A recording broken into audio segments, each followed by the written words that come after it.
These are the men who hold the hearts of millions of Nigerians through the words they speak from the pulpit. They are clerics, men of God or pastors who are believed to hear directly from God on all matters, including those relating to elections.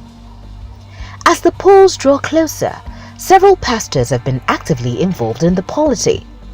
Some prophesying about the polls, like Enoch Adeboye, General Overseer of the Redeemed Church of God, and Father Ejike Mbaka of Adoration Ministries Enugu, who has openly endorsed President Buhari for a second tenure. Speaking exclusively to Rootstv Nigeria, Catholic Bishop of Sokoto, Bishop Matthew Kuka, criticized men of God who align with politicians.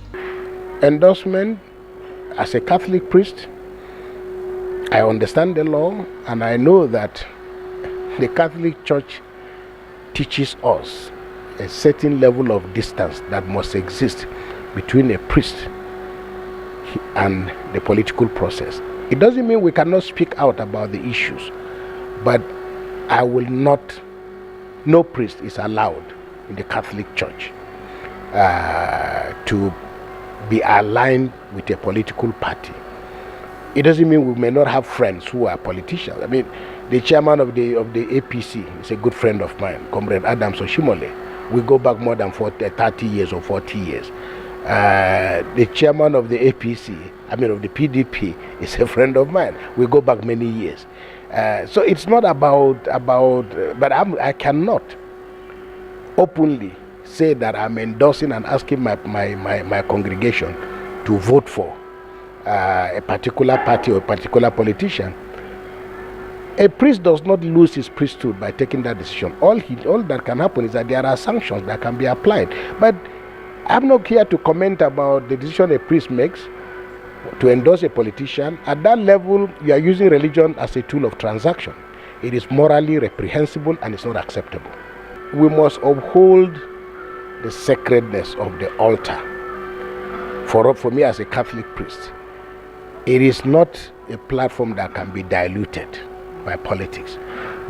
And I have friends, perhaps more than any other person across the political spectrum. But even if my younger brother or my elder brother decided to contest for elections today, I cannot. People will say, oh, this is Father Bishop Kuka's brother.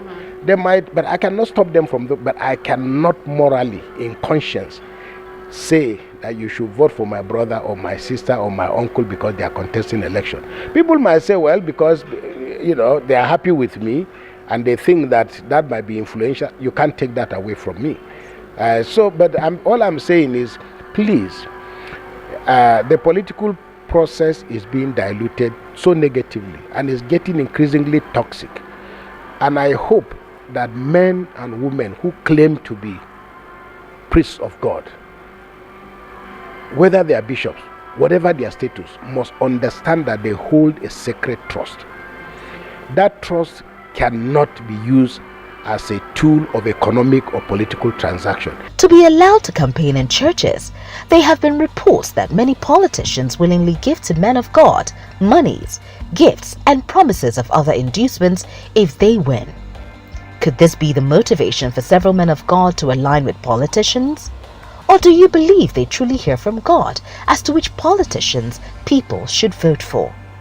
Share your thoughts on the comment section of this video.